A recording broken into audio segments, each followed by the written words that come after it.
Hey, we are a small snippet of Squanch Games, and we are here to tell you how excited we are to be a part of the Microsoft Games Show Extended. Showcase Extended. Game Showcase Extended. What's the need for the extended? Why add that extra word? It's Is there one that's not extended? And that's why? We're getting nods. There is a not extended one. Okay. And that one's just called without the extended. So that's just called there's the normal one. I know what this is. Yeah. Well, hey, look, we're happy to be a part of it nonetheless.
Welcome to Xbox Game Showcase Extended. I'm Aaron, this is Malik, and we have the honor of diving deeper into some of the most exciting and talked about announcements, as well as gameplay from the Xbox and Bethesda Games Showcase just 2 days ago.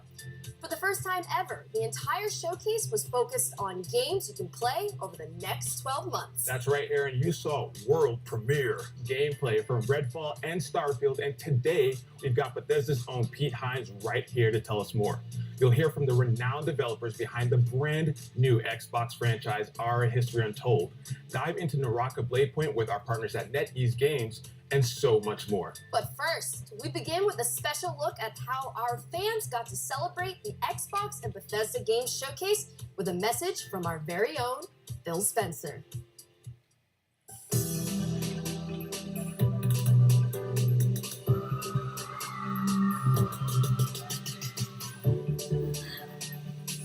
I love coming to events like this. You can just feel the energy, people loving to come together as a community, their love of video games, the Xbox fans. Just a really special time for everybody, myself included. Gaming has this unique ability to bring people together, whether it's saving the world from the aliens or winning a football game. It's so great. I love hearing from people. What did you like in the show? Those conversations with people that are here about areas that they like and areas they wish we would do more, I think that's something that drives us. You saw it in the show today. People said, we want to see more gameplay. And so we said, okay, great. You're going to see a ton of gameplay. Yeah, I think this is our biggest lineup ever in terms of just diversity of different kinds of games from different kinds of teams, different genres. There's some franchises, Japanese franchises, don't always come to Xbox. We've been working on that. Today we obviously had Persona. It's important to us. We not only have all the games coming from our internal studios, but also great independent game developers that we work with around the world. So could not be more excited for what we're doing with Kojima. And he's got this really great idea for a game. And I want to be clear, because I know we say like experience and stuff. He's building a video game, but he has this real unique things that he wants to do in the game. And we said, okay, let's go do something together. And I'm just really proud to be in an industry that can be part of so many people coming together.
Bethesda opened the showcase with a dramatic gameplay demo for Redfall and closed it with Todd Howard showing us how deep the rabbit hole goes on Starfield.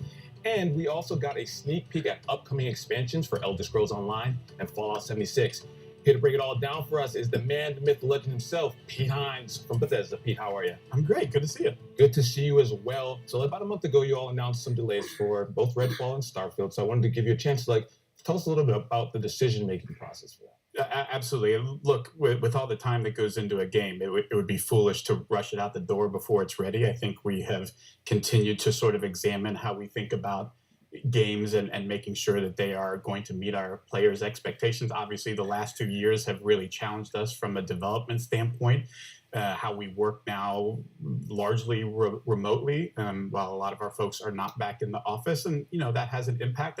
I also think we've been thinking about things like release dates and when do we give those out, and how do we make sure we give one out that we actually hit and don't have to change later. So it's not something we undertake lightly, but at the end of the day, I think what our fans expect, what Xbox fans, what Bethesda fans expect is a high quality game, and we want to do everything we can to give our teams the time to fully realize the games that Yeah, and I think that's what it's all about, right? Like delivering an amazing experience for the players out there. And so speaking of games, we're just going to jump into it. We're going to start with how the showcase started with Sounds good. Redfall. Mm-hmm. Now, before we even get into the game, Arcane's making the game, and I want you to talk a little bit about the pedigree of Arcane, just in case people don't know. Sure. These folks over there, they're doing their thing. Arcane Studios is known for really amazing, immersive sims. They do any number of things. If you play games of theirs, Dishonored 2, Prey, there's a lot of common threads you'll find in them. They create really amazing, believable worlds. I think that's a big part of their game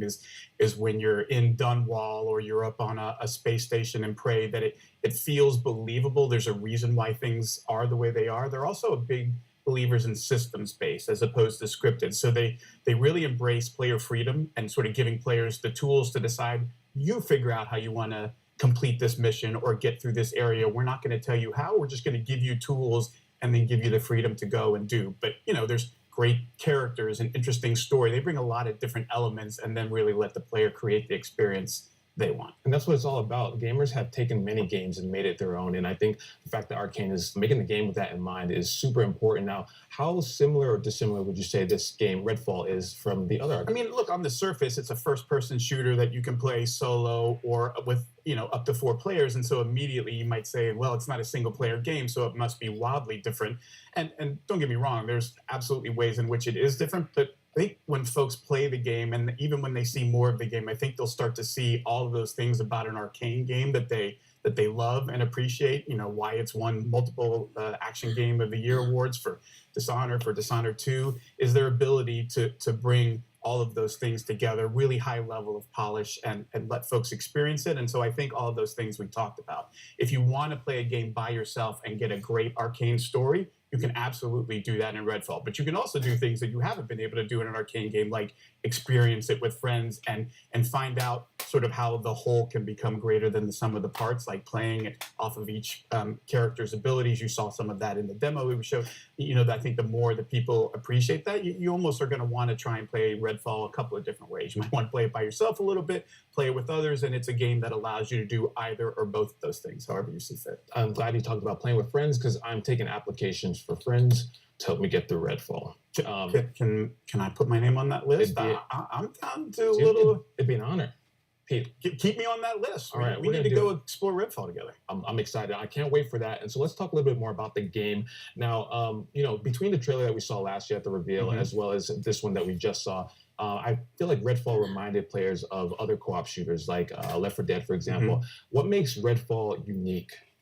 Again, it's one of those things, like if you watch just like combat footage, you might look at Left 4 Dead or Back 4 Blood or any of these things and go, oh, I see multiple characters facing a bunch of enemies, and like, so it's the same game. But I think that would be doing a disservice, that it's all of the things that take place in between the combat as well as the combat itself, sort of combining different skills and abilities in the way that you do, Layla dropping down an elevator using her powers that Jacob can use to get up top on a roof and provide cover. You have different characters who play roles really well, how you choose to use Brebone, the robot. All of those things come into, again, allowing the players not to say, here's a set of rules and you can only use, like, no, here's just some stuff that you can go off into this amazing sort of dynamic, ever-changing world and sort of experience and explore for yourself. And you come back the next day and it'll look and feel like a different experience, even though you're in the exact same part of the game. I mean, I think those are the kinds of things that Arcane does that really bring that sort of extra special element that makes their game so compelling. Yeah, compelling and fresh. So I'm excited for Redfall, and you said it here for everyone to see that we're going to be playing together. So I'm going to hold you to that. Absolutely. You got the proof. All right. Can't wait. Oh, awesome. So let's talk about Elder Scrolls Online. Now, I wanted to talk about the team philosophy, because I hear that the team is actually banned from saying things like, now is the perfect time to play. My least favorite saying is, there's never been a better time to play a game. Like, we all say that. Yes, games always get better. We know that.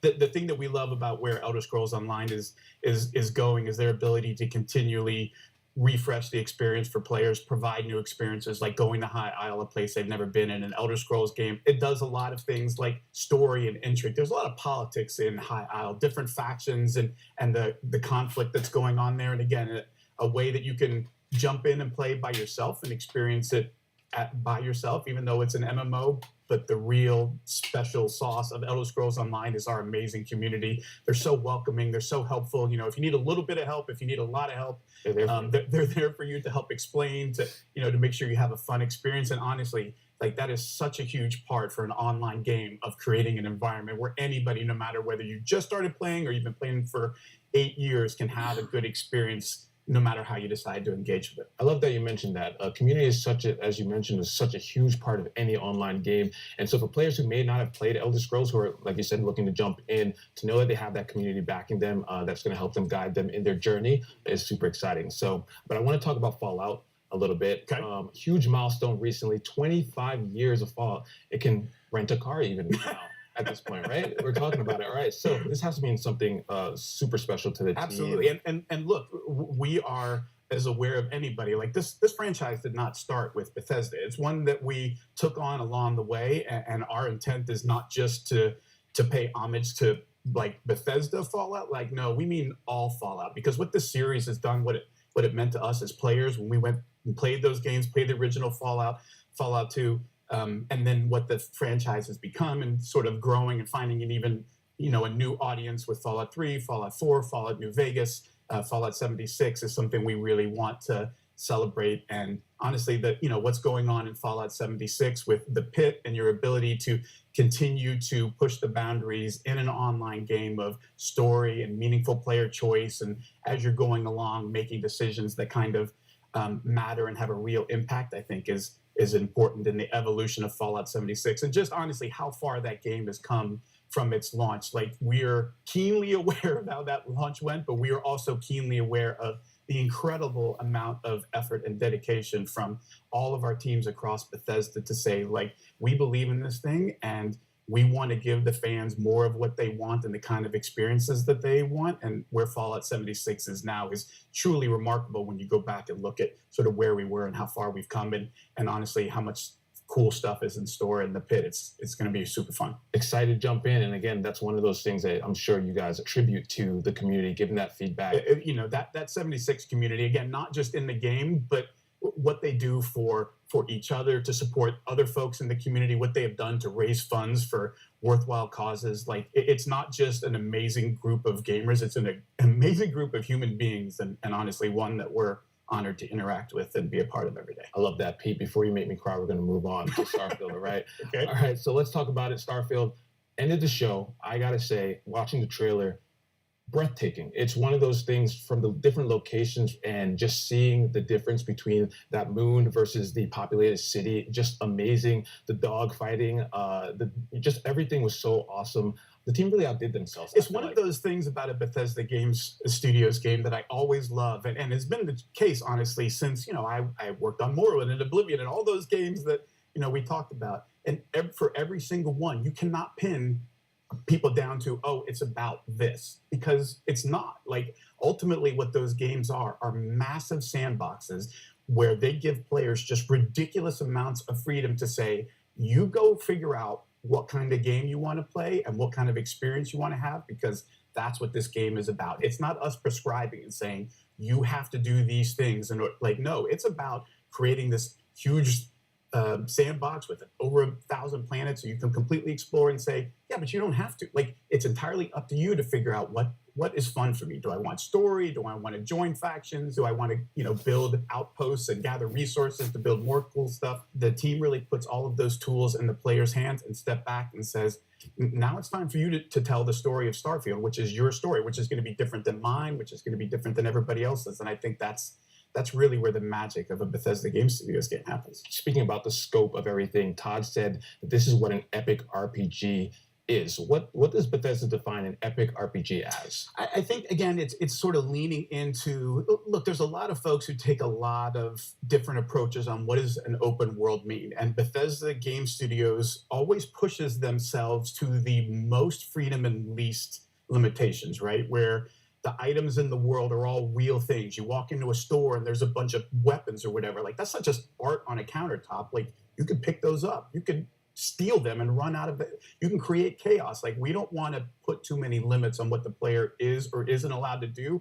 We love it when players say, I wonder what happens if, and then they try it. And then they get to see, like, oh my Lord, chaos ensued and it was insanity. Everybody was shooting at me. And like, that's, I think, the beauty of Bethesda Game Studios and the number of ways that they push for you to explore that, right? It's not just one, it's you could spend thousands of hours doing nothing but shipbuilding and like focus that as all you're about, and that's okay. But you could also be about exploring every planet and finding all of the good, and that's okay. Or you could just play the main story and be like, I want a kind of experience that I'm guided through so that I kind of get to see stuff, and I might stop here and there. Oh, there's a cool side quest that I got, but you know, I want something that sort of leads me through, because I'm a little, you know, it can be a little daunting to say you can go do whatever I want. Like, ooh, I don't know what I should do. So some folks want a little bit of a guided path or to understand where the fun is, and no approach is wrong. Like, for me, that's epic, because it says we aren't putting any limits on what you can or can't do. We're going to set you loose and just sit back and watch the beauty that you create with your own stories and the way that you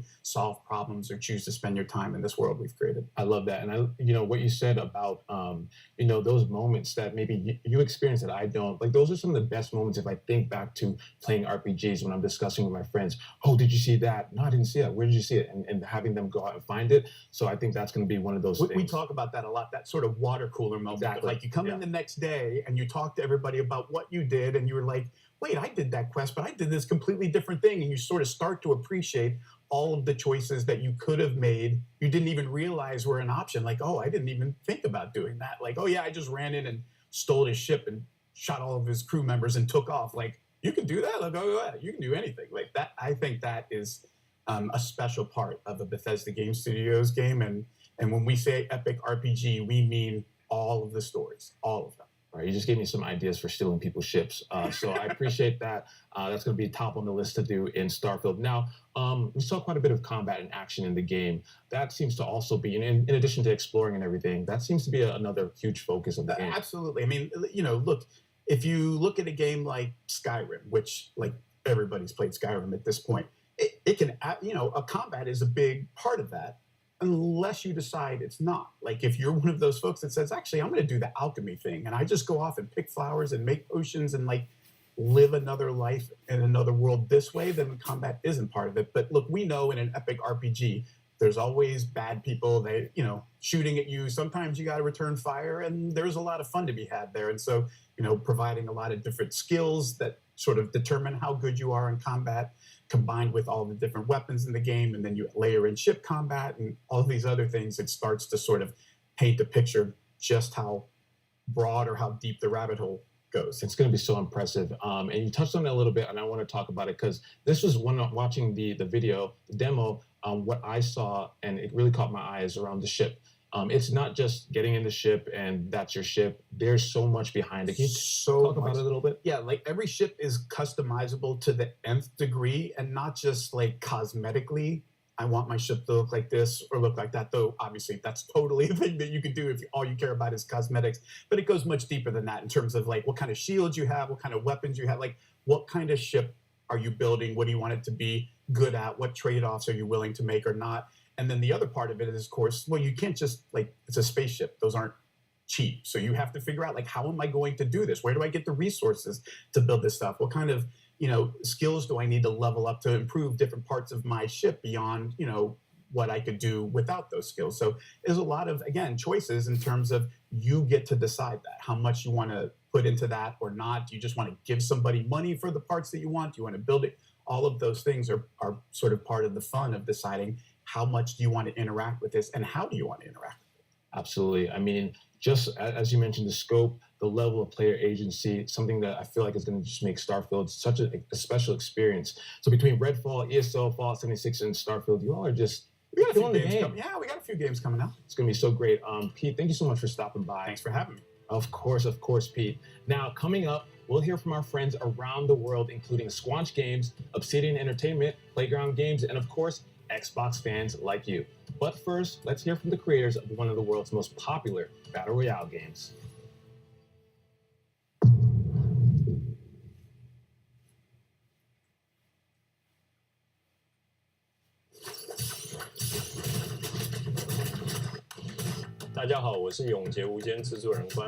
We are glad to share Naraka Bladepoint, a unique online multiplayer action game with players all around the globe. As a NetEase studio, 24 Entertainment is joining hands with Microsoft to bring Naraka Bladepoint to consoles for the first time. You could play the game on Xbox Series X and S, as well as Windows next week. We're also joining Xbox Game Pass, a platform with a huge player base and a vast, bright future. Naraka has been so well received on the PC platform. I am so grateful to the players for their love and support. As a competitive survival game incorporating a lot of action elements, Naraka features a range of characters with unique personalities. Each hero draws from different civilizations and cultures.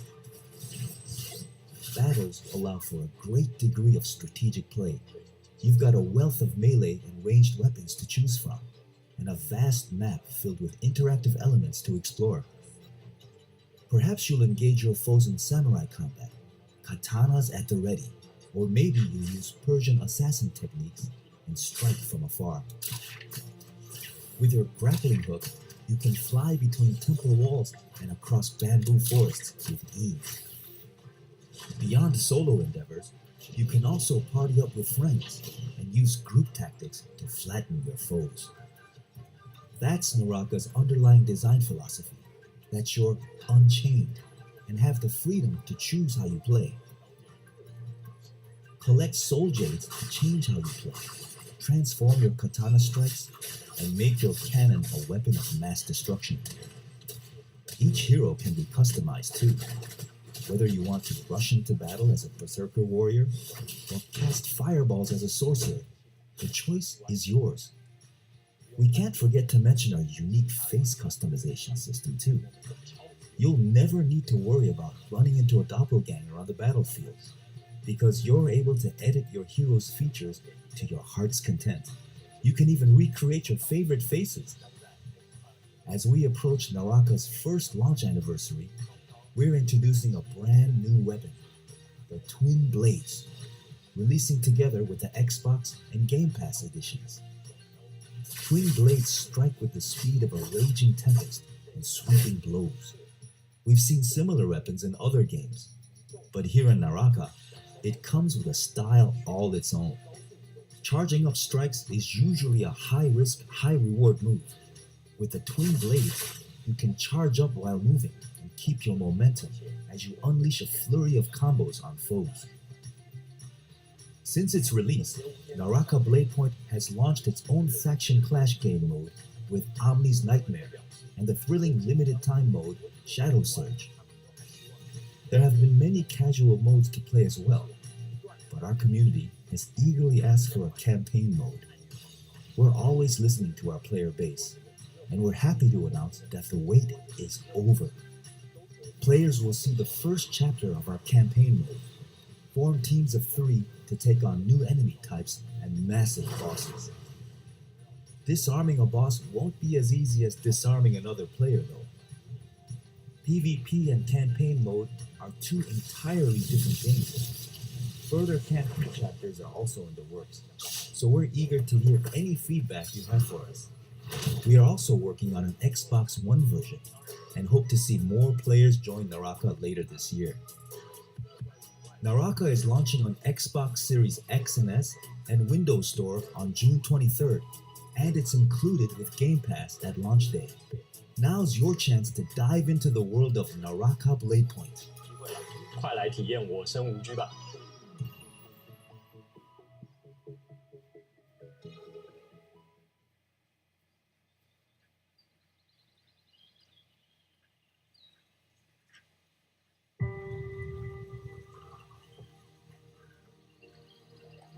History is filled with moments of greatness. Some well known, some lost to time. But what about the history that could have been if you were its architect? How would you reshape the world? What new stories would you tell? And when your people speak, would you listen? How would you lead them in this new world?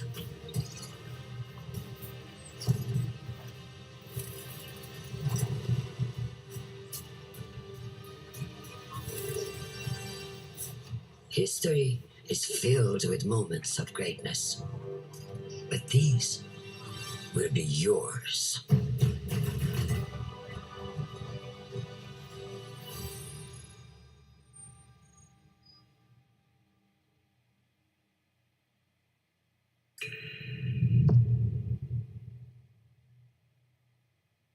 I'm excited to welcome our friends from Oxide Games for a closer look at their historical grand strategy game for PC called Aura History Untold.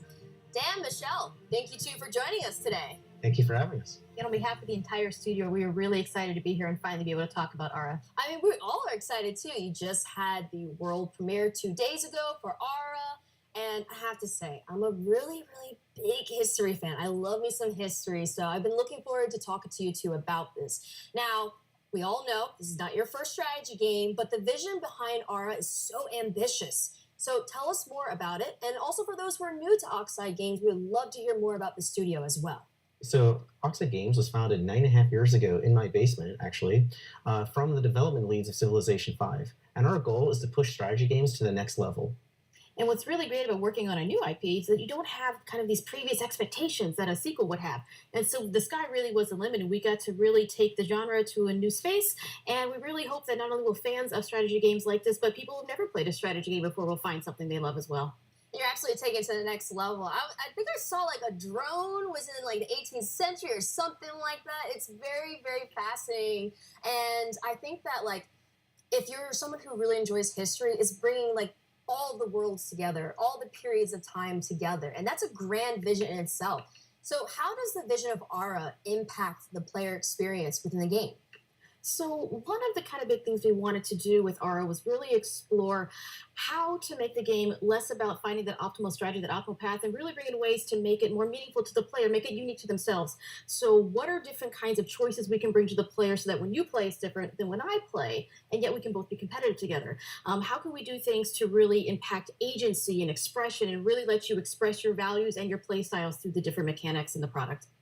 And Dan, what about you? How does the vision impact the overall experience? So one of the big things that we've been working on is what we call the living world. We wanted the expression of the game to manifest itself in a way that feel authentic and cool. So we've spent a lot of effort on making sure that the choices that you make are expressed in a visual way. And so you're going to see your citizens doing things that reflect the choices that you've made. And this is actually really challenging. So one of the goals when we founded Oxide was to not have to tell the designers, no, you can't do that thing.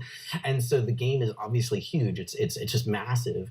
And so it's a very large technological constraint from doing something like that. But we have our own proprietary engine that allows us to really bring this alternate Earth to life. I think that's the beauty, right? Because in history, the great thing about learning history is that you learn about culture, you learn about stories, you learn about things that are probably brand new to your eyes. But the way that Aura helps you remix, reimagine, and rewrite history is a beautiful sight to see. And I'm excited to get my hands on it, and I'm sure everyone else is who's watching.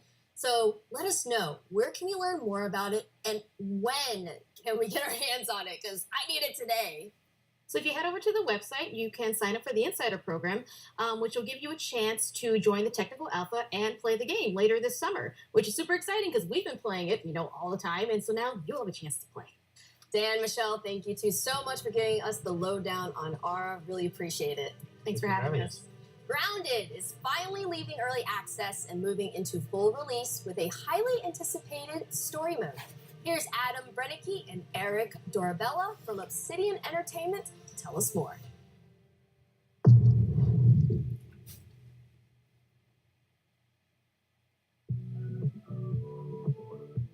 What can players expect from the 1.0 launch of Grounded? The big one, of course, is going to be a complete game, and that means story, right? From beginning to end, you can play through, why are you here? Who put you here? Yeah, exactly. And how are you going to get home? I think those are like the big questions that people are asking about Grounded. Originally, we really just wanted to make a survival game. And one of the jokes was, hey, what if we did backyard survival? Everyone was like, yeah, that's a very unusual idea, but I think there's something there. One of the things that we did early on was establish the art style of Grounded. Things started coming to life as we did the initial prototypes and seeing some of the cool things, like the first time we added the spider into the yard, seeing the reactions of people in the office, even jump scares, people screaming.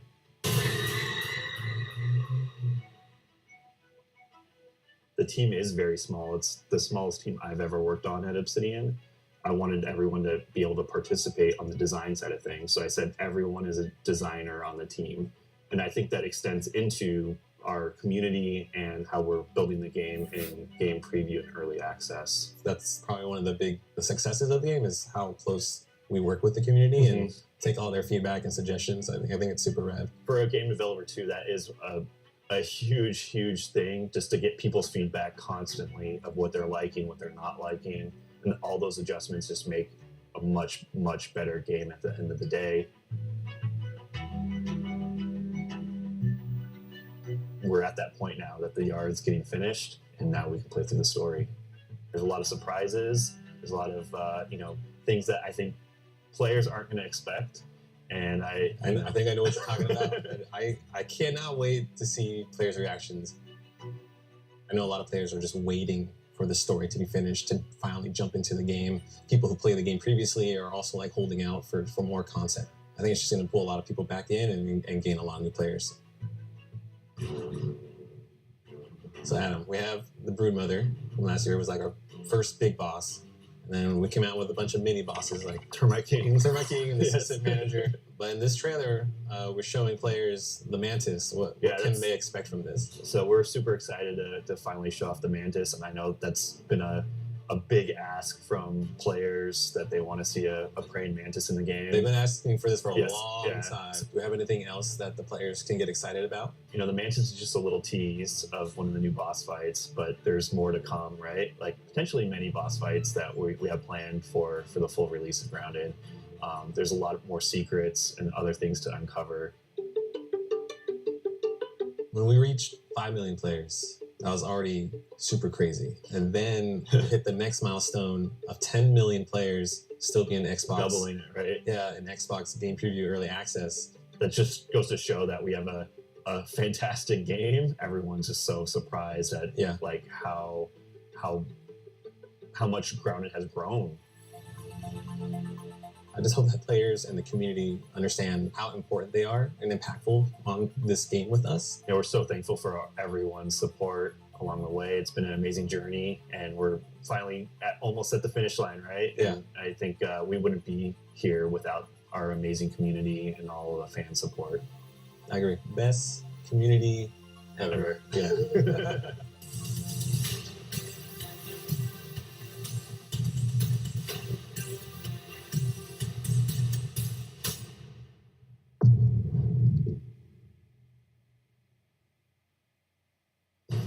So I got a call from my good friend York Newman, the head of Microsoft Flight Simulator. He told me it was imperative that I meet with him. So I'm in this helicopter, we're flying to this location, we're on our way, let's go.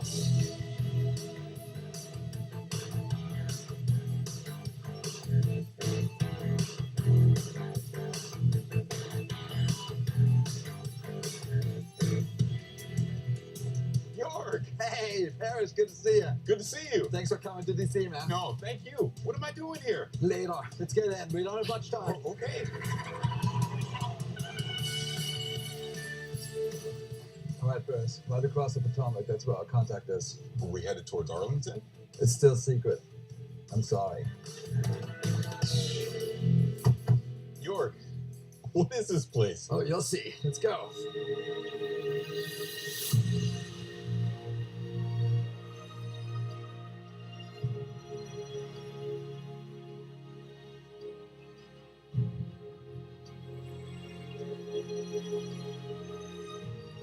Wow, look at this place. Nick, how's it going? Hello. Paris, I would like to introduce Nick Partridge from the Smithsonian National Air and Space Museum. Thank you for having me. But this makes a lot of sense. I saw during the trailer there was a collaboration between the Smithsonian National Air and Space Museum and Flight Simulator.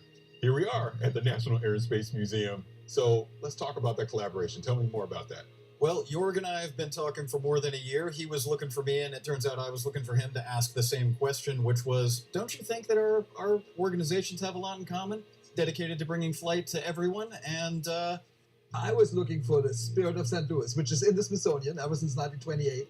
And the Smithsonian was gracious enough. They gave us a millimeter perfect scan, which is what we'll feature in the 40th anniversary edition. But as Nick and I kept talking, it was very clear, you know, the world's foremost museum for air and space, the Smithsonian, and Microsoft celebrating its 40th anniversary. It's a match made in heaven, and there's lots of things we can do. Yeah, authenticity, accuracy, access, it's all there.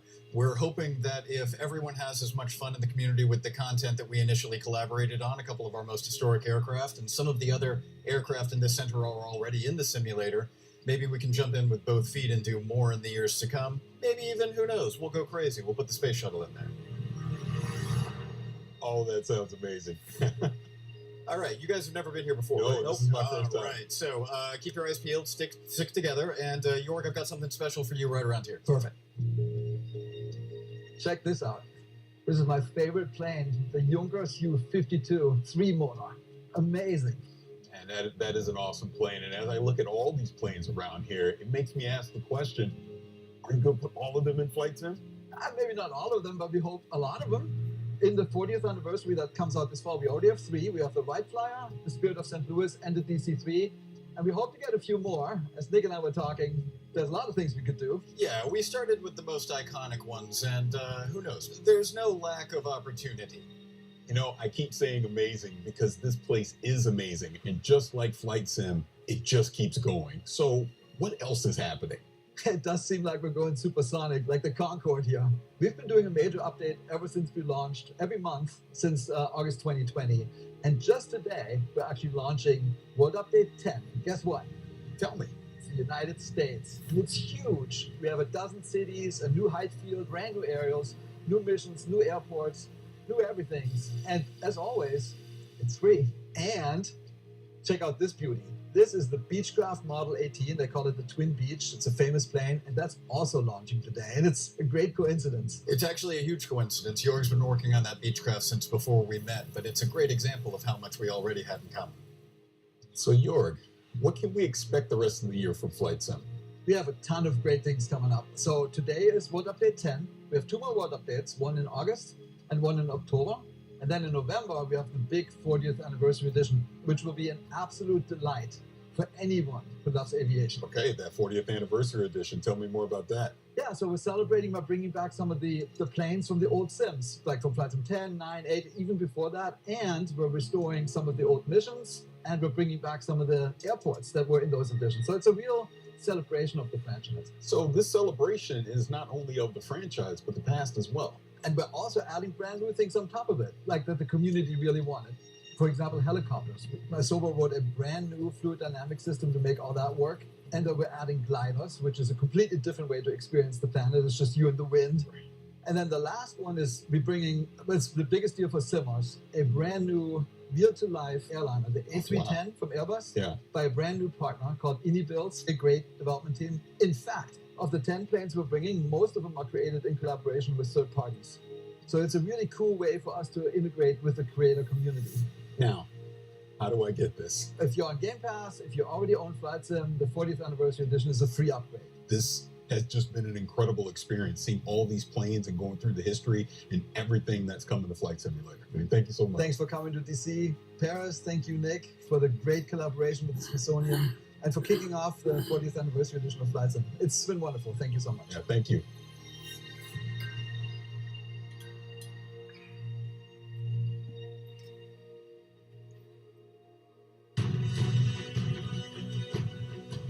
Today was a good day, but now I have a need for speed.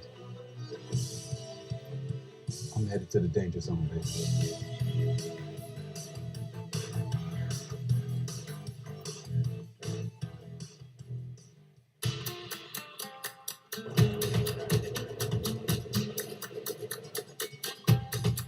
Estamos aquí para disfrutar del mejor día de mi vida, el día de la Xbox, que estoy muy emocionado.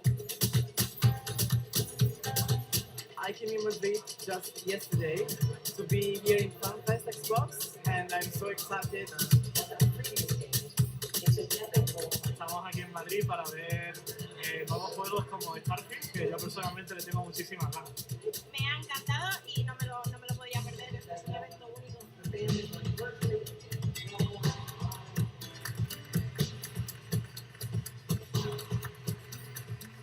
Why gaming? Just a passion. Son experiencias únicas. Me ofrecen algo que no encuentro en otro lado.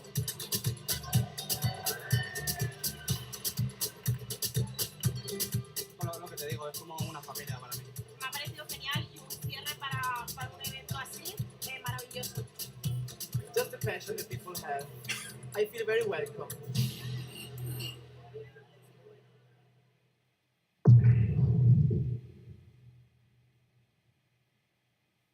Hey, we're just a snippet of Squanch Games, and we're here to talk about High on Life, our new action-adventure, comedy, Metroidvania, first-person shooter that is nothing at all, a little bit like Microsoft Excel. All right, you're a bounty hunter now. You gotta help me rescue my friends. They're Gatlians, just like me.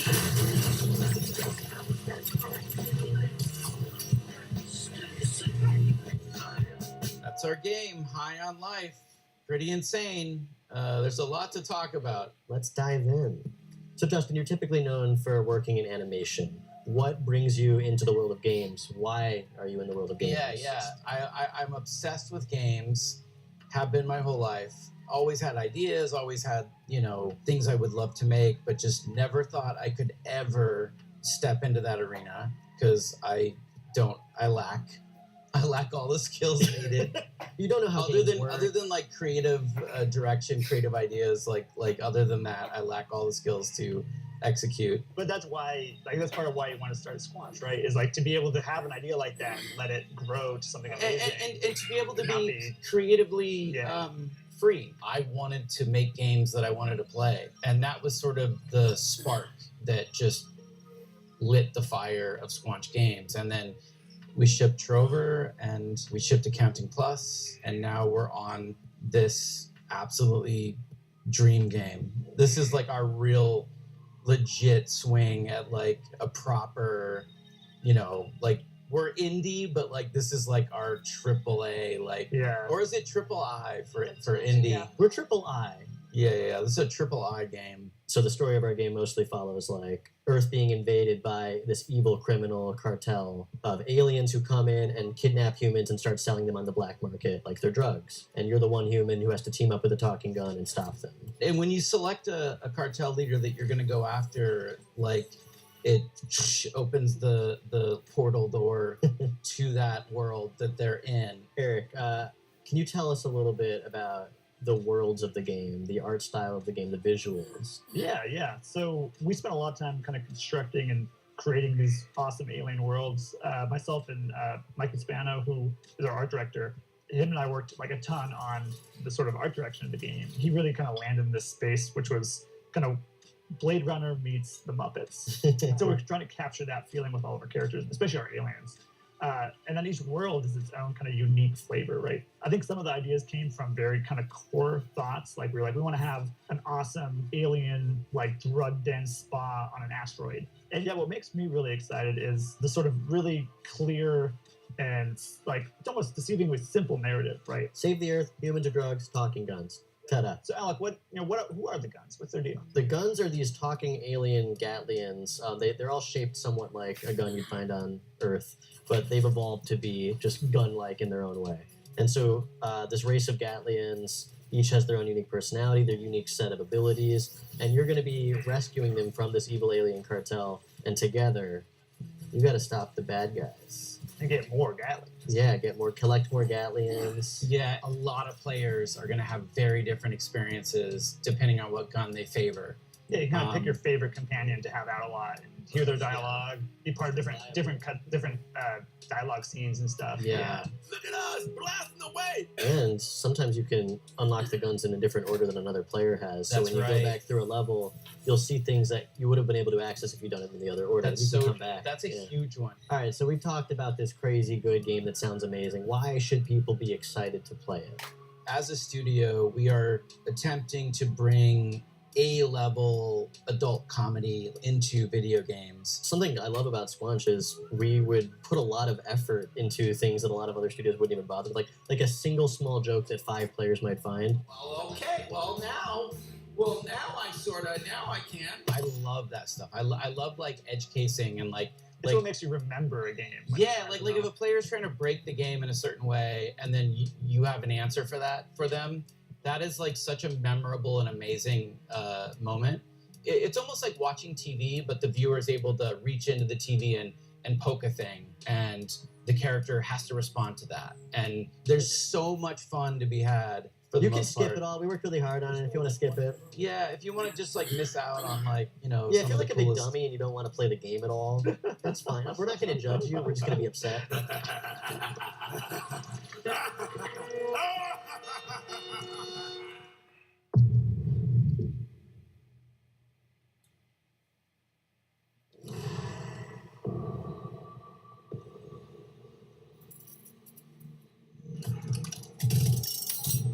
It's gonna be fun.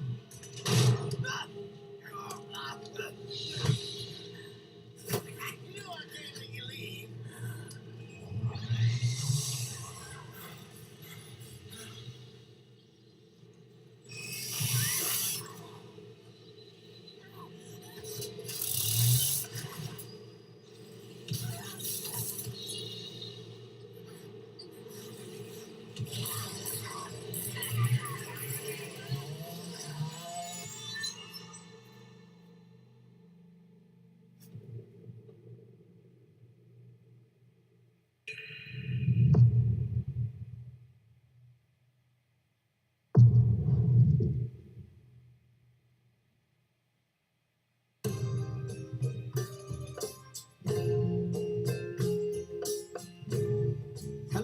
is a narrative adventure game set in 16th century Bavaria, which is part of the Holy Roman Empire.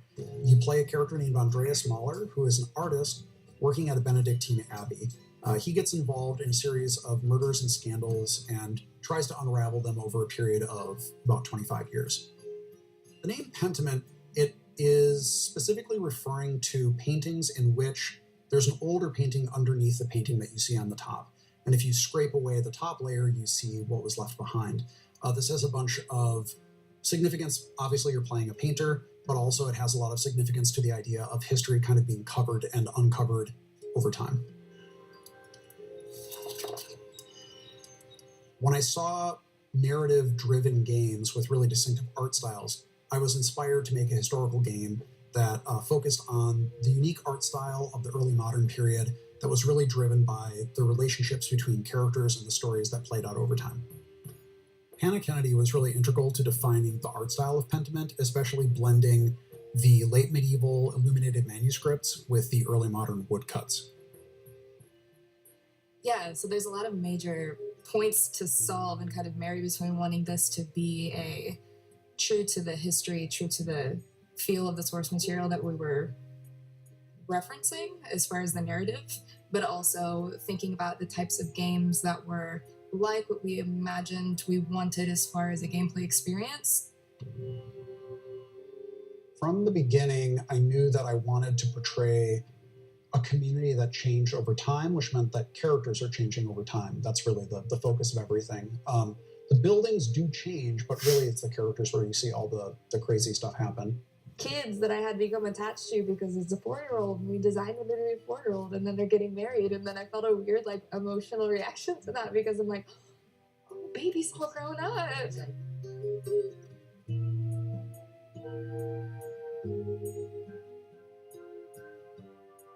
I think the 16th century has always been really interesting to me because it was a time of such social upheaval in Europe. I think when we look at social change in the past, it seems like it's a thing that always happens outside of our time. But right now, I think we're maybe more aware than ever that social change is happening constantly, and people are always struggling with it. It's always a difficult process. And so I hope that by looking at people from the past, we can see that even though the setting might be different and the specific issues might be different, ultimately, we always struggle with social change.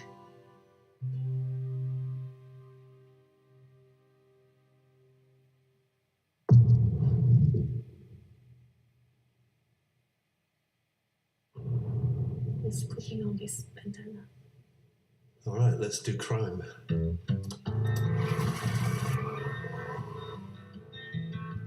It's such a bad idea. All you had to do was keep your mouth shut. I'm gonna override this. It's your life mission to cause harm. Yeah. This is my favorite shot from the whole game. This one. With As Dusk Falls, what we're trying to do is to make a brilliant interactive experience for anyone who loves brilliant storytelling. So people who enjoy films, people who enjoy TV series. It's also a social experience and about sharing these stories with the people you love. I think we should stick to the plan. Yes. Stick to the plan. I took my inspiration from TV shows, prestige shows like, Breaking Bad, Fargo. I really love Dog Day Afternoon. It's such a wonderful setup. You try that again, and every last one of them leaves in a body bag. When you write for interactive stories, it's all about the stakes. You want big choices, the tentpole ones that everyone will remember from the chapter they played, but also you weave in the smaller stakes, the drama bit, like the relationships. Are you gonna stay married? When you lost your job, this wall went up, and I missed you, okay? The game deals with very mature themes that you don't normally find in a video game. It really gives you agency over characters that are relatable, that are familiar to you. It's like an interactive story, but with the power of video game behind it. I only gotta yell and my brothers will come. Now hold your horses, young man. I think you should at least listen to what I have to say. In the first book, it's mainly structured around a hostage situation in a motel in the middle of the desert in Arizona, so it's a pressure cooker. You want your wife to live? Answer and do exactly what I say. Book 2 takes another approach entirely, and it's a chase across multiple states in the US. There's nowhere else to run. As Dusk Falls is an interactive show, but the important part here is the word interactive. The players are very much needed to help the character on their journey and decide what's going to happen to them, help them grow and change. It's not like there's one golden path. There's so many different ways through the story. You can replay it, and then you get to like different story and different ending, and you feel like you're actually achieving something and shaping the story and also the character. Some of your true self comes out into that thinking. I don't know, what would you do? I'll try to. Yeah. And at the end of the game, when you play, we tell you about your playstyle, and it reveals something about the player themselves, their values, and the way they interact with the others that they played with. I think for me, one of the really important things was that this art style could tell lots of different types of stories. We want to take really beautiful, sort of subtle facial performances, really strong dramatic moments, and just really represent that such that every frame is a painting. It's a single player and multiplayer experience, so 1 to 8 players. Because we wanted to draw in people who weren't necessarily gamers. Gamers are going to love this game as well because it's a very mature, in-depth story. But this game really taps into your life skills rather than your gamer skills. Puts everyone on a level playing field. You did well though. That is a ferocious dog. Tell me, did it? You share the same character. You discuss, you make decisions, and majority wins. It's like each player is like a voice in the character head. I'm taking the money this time. I am definitely not. Take the cash. It's been a massive journey, and I can't believe we're just like so close, touching distance to this game. Yeah, I'm gonna miss it when it's done.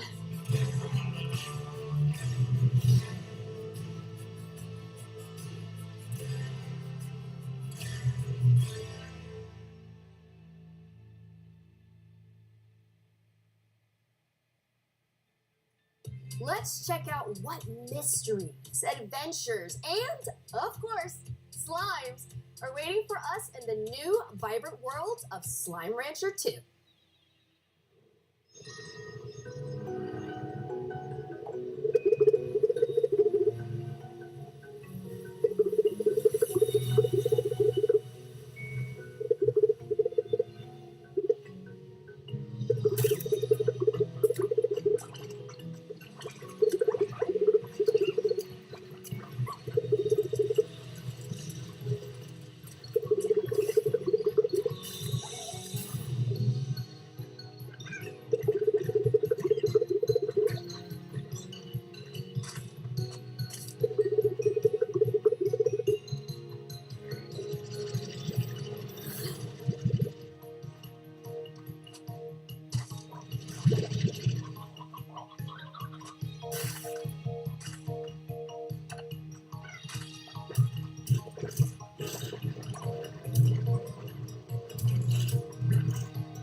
time to get going.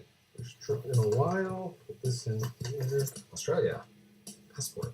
I need a passport. Where's my passport? Oh, passport.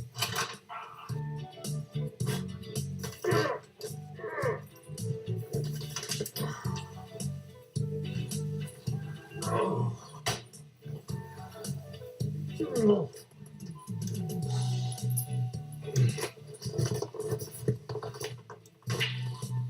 All right. Where's my Uber?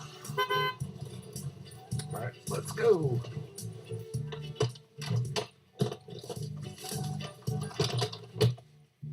Let's go.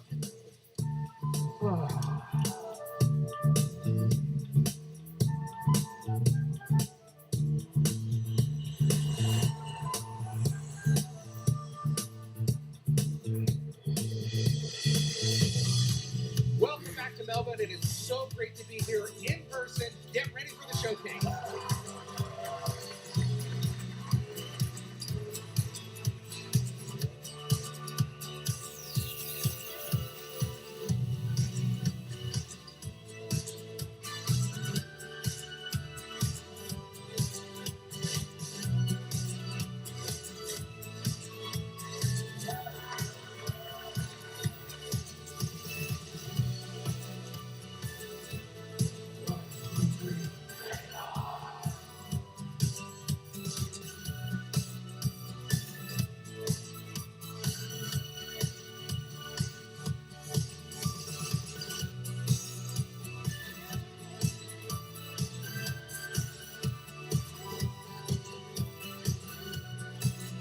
We're here in Melbourne with FanFest.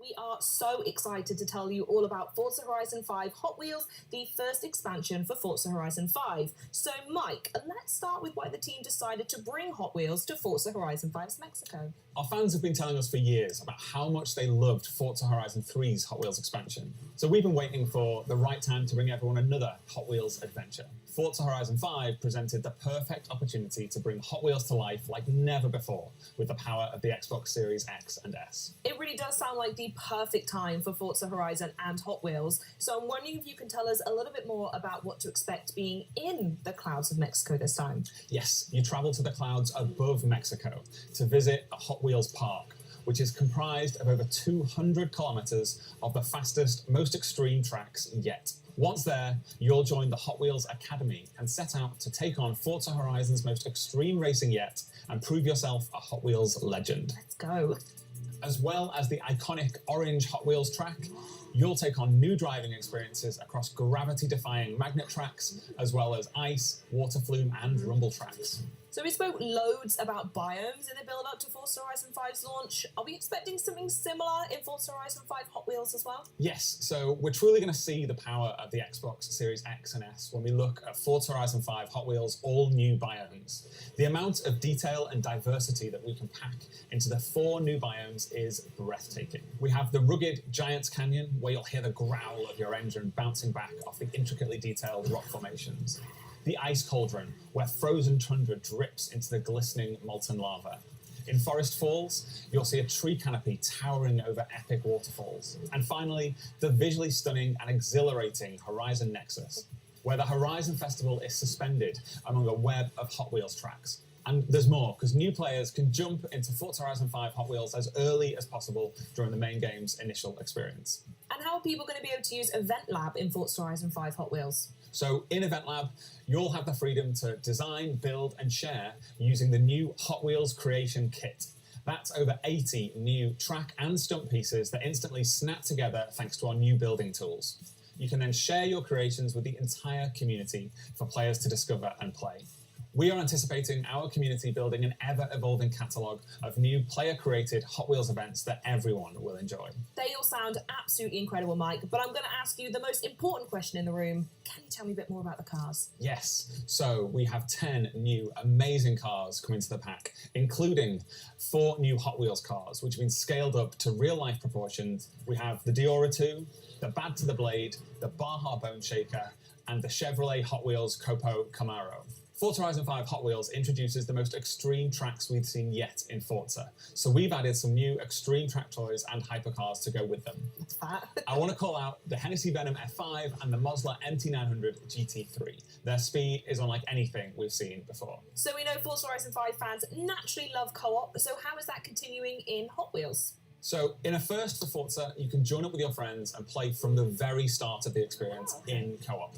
You and your friends will then take on a new campaign, moving your way up through faster and faster car classes until you unlock the extreme speed of X-Class and become a Hot Wheels legend. You can also choose to take on the world in Horizon Open or team up with your friends to take on a team of drivatars in the Horizon Tour. Ooh, I absolutely love that. Final question now, though. When can we expect to play? Yes, so Forza Horizon 5 Hot Wheels releases on July 19th on Xbox Series X and S, Xbox One, Windows PC, and Steam. Mike, thank you so much for joining me. This has been so much fun, and I cannot wait to play.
Now, onto our next block, pun intended, of course.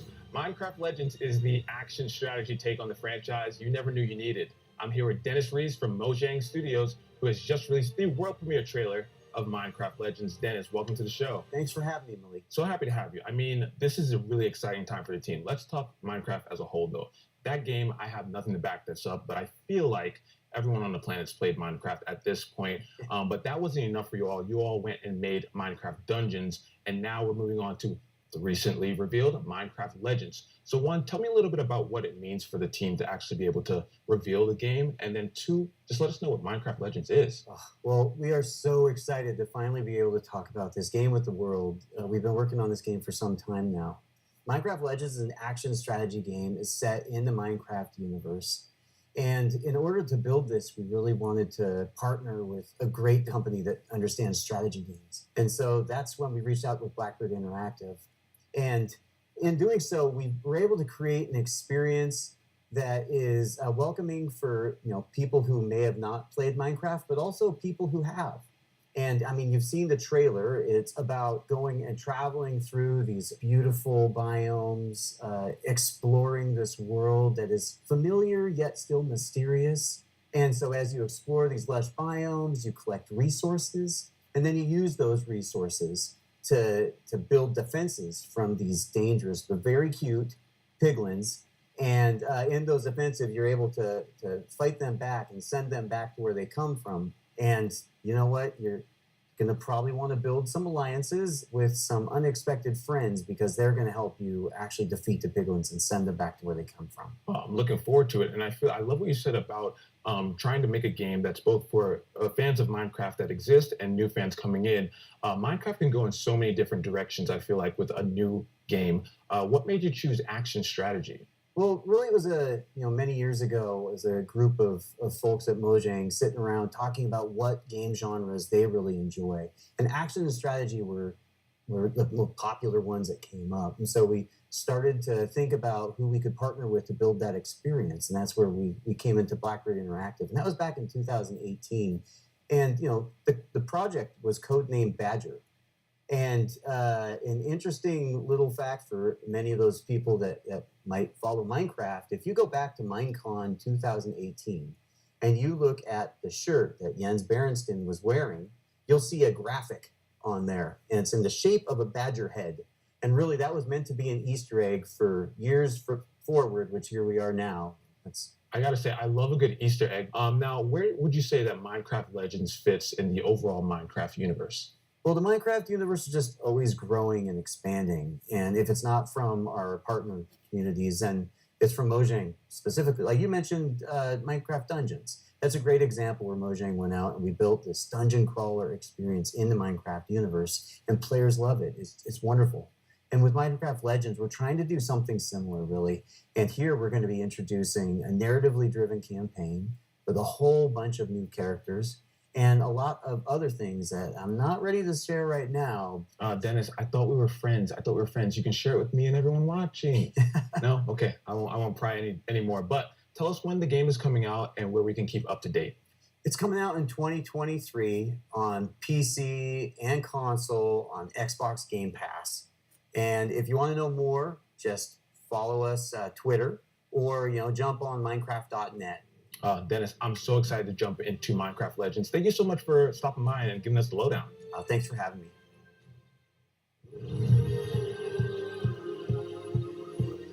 What up, everybody? It's your boy Kirsten, aka K-Von Juba. We're here at Xbox Fan Fest. We got a whole lot for y'all to check out, so let's get it in.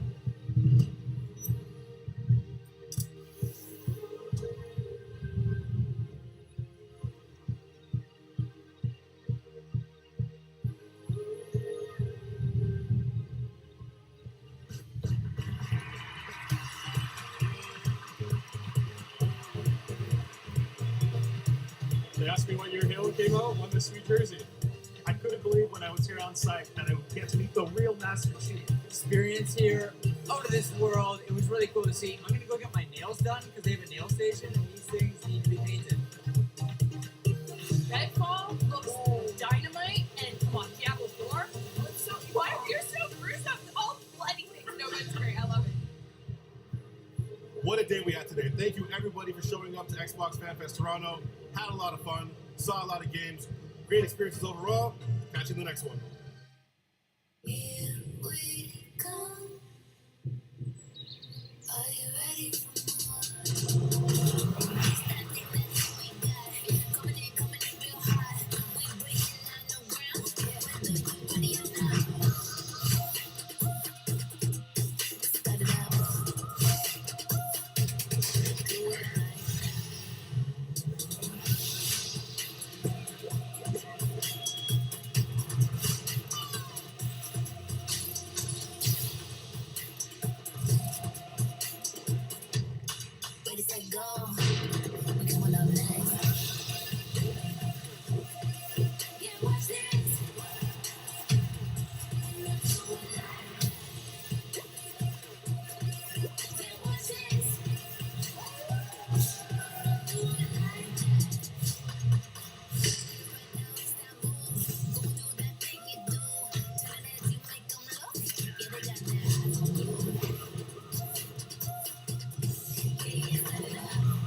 I'm joined now by Sarah Bond, who leads the gaming ecosystem organization here at Xbox. Sarah, it's so great to have you. It is awesome to be here and so good to see you too. Yes, I'm super excited for this conversation because as we know, game creators are crucial to Xbox's success. And whenever you talk about them, it's with such passion and tenacity. I love it. And it sounds super important to you and the rest of Team Xbox. So my question to you is, how do creators inspire the work that you and your team do? The creators are just the bedrock of everything we do on my team. You know, when you really think about it, where gaming really comes from is it starts with someone who has a creative idea that they choose to put into a game that we all get to experience and enjoy. And that's really the bedrock of our industry, of what motivates us, is to help those people, those developers, bring their stories out. And we think about it in three ways. You know, how do we create a vibrant and engaging gamer community for them to come to through Xbox? What are the set of tools and services that we give them that make it easier and faster and more affordable for them to make a game? And how do we create a range of business models that they can use? Because a business model really enables them to perform all sorts of different types of innovation. Yeah, business models, tools, resources, all these provide choices, and it's increasing these choices for not only the developers, but the players themselves as well. Yeah. For example, you and your team just announced a new feature that's going to bring game demos to players. Can you tell us a little bit more about Project Moorcroft?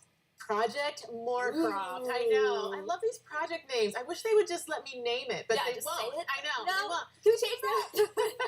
Well, look, we were sitting around as a team and we were thinking about some of the things that we've always loved the most about the gaming industry. And one of them was, remember when you would go to like a show like PAX or E3, and you would go to the show floor and you get to play a demo or a piece of a game, and the developer would be right there next to you, talking to you about their experience, asking you to try things out, asking you your feedback. And that was one of the things I loved the most about those experiences.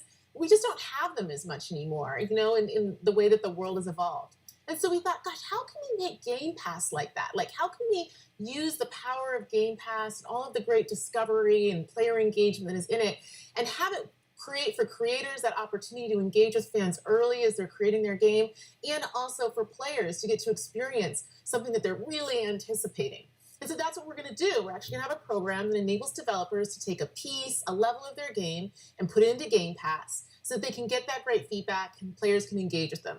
And we know it's a lot of work sometimes for developers to do that, so we're also going to compensate them for their participation in the program. I'm so excited for what's going to come when we launch that. I think the one thing that we all miss is that connection, right? And now that we are able to come back into conferences and stuff like that, we still need to deepen it, because by deepening that connection, you're diversifying the voices, and then that in return helps you diversify the games and bring diversity into games. Completely. So how will Microsoft help to further that front? Yeah, we think about it all the time, frankly, as Microsoft, as Xbox, in my team in particular, because creators is core to everything we do.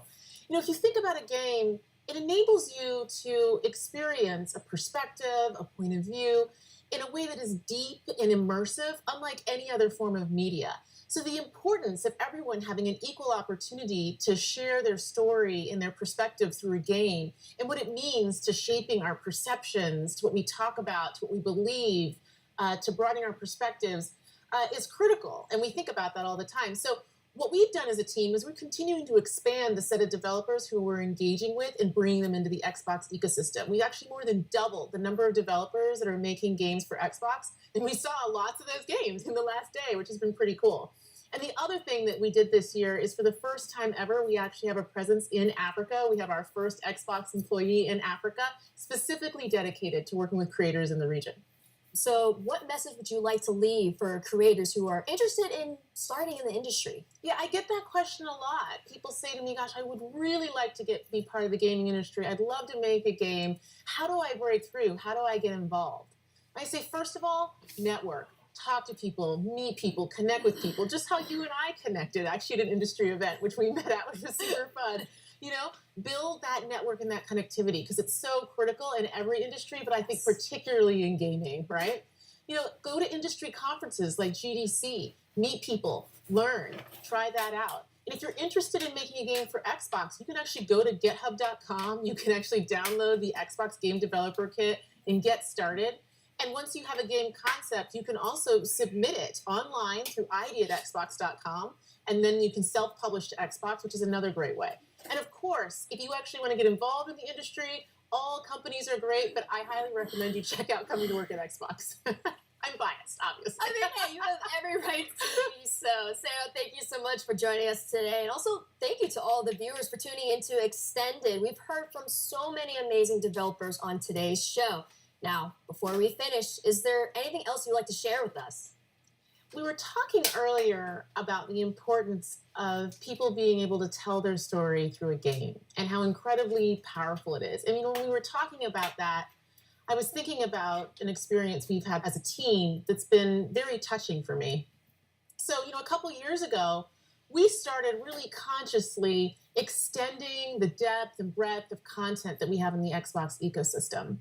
And it was through that I got to know the team making Stalker 2 really well. And I actually got to intro that game last year in the Xbox Game Showcase, and it was just incredible.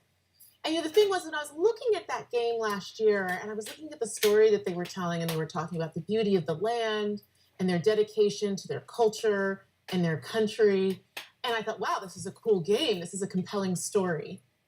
But sitting here today, recognizing that team is Ukrainian, they were based in Kiev, looking at that story and what they were showing to the world just feels entirely different and far more poignant and visceral to me.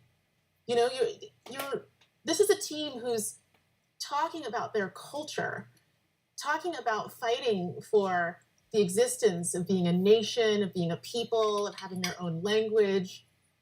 And now we all, as a world, have gotten to see how tenuous that in fact is. And it's an honor, frankly, to be part of this industry and to have the opportunity to uplift their voices and to let their story be told through a gaming experience, especially knowing what we know now about the situation in Ukraine. And as part of that, they actually shared with us something that they wanted us to share with all of you today as part of the show.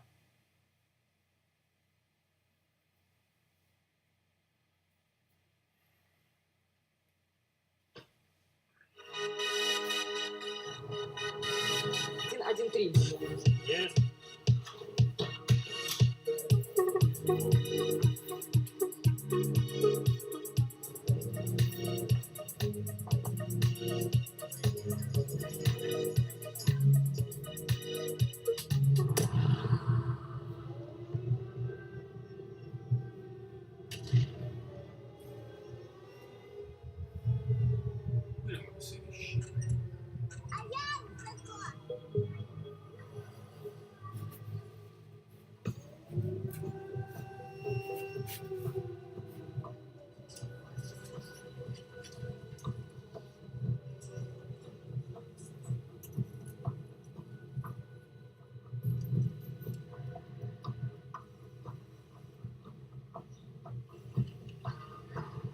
Здесь кипела работа, идеи, она не останавливалась. 3 месяца назад началась война России с Украиной.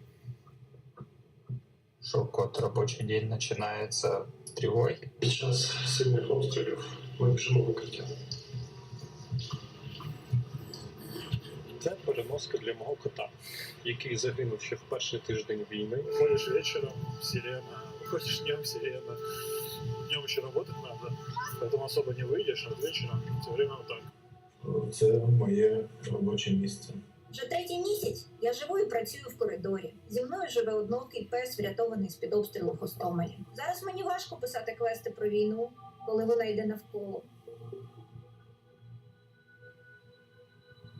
Так, робота в переривах між сиренами і волонтерськими задачами. Світ ще побачить, наскільки в нас класна культура, і в тому числі, наскільки класні ігри ми можемо робити. Меня зовут Александр. Я являюсь сотрудником компании ЖСК.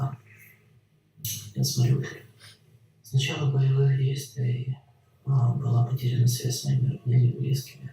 И это непередаваемое ужасное чувство, когда ты не знаешь, живы они или нет. Я Дмитро Ясенєв, розробник Сталкера. Ніколи не міг уявити, що в 21 столітті в центрі Європи може статися повномасштабна війна. Я Олексій Іванов, ком'юніті менеджер проекту Сталкер 2. І зброю в руках захищаю свою країну від російської агресії. Привіт, я Макс, наративний дизайнер гри Stalker 2. Після перемоги я до неї повернуся. Побачимось на релізі. Слава Україні!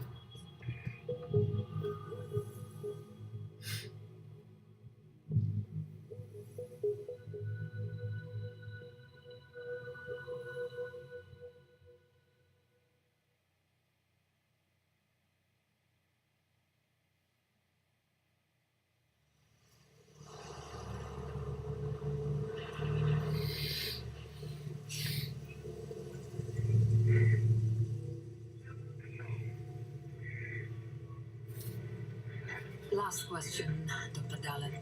Are you sure the perimeter surrounding the zone is really enough? If a powerful emission were to occur, we would... Listen, the zone has remained stable for years. Besides, we didn't establish the most advanced institution in human history without first guaranteeing its safety. As the head of the Scientific Institute for Research of the Chernobyl area, or CIRCA for short, I believe the wonders that we will bring to the world far outweigh the potential risks. How big are these risks exactly? The zone reveals a whole new world. We can stick with the old one, fearing change. Tell me, do you want our descendants to remember us as cowards? Or as those who dared to venture forward to a new, better humanity?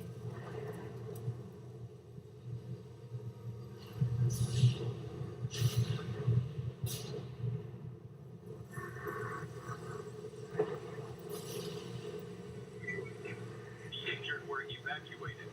I remind our listeners that a similar incident happened in our region quite recently, ruining homes and livelihoods.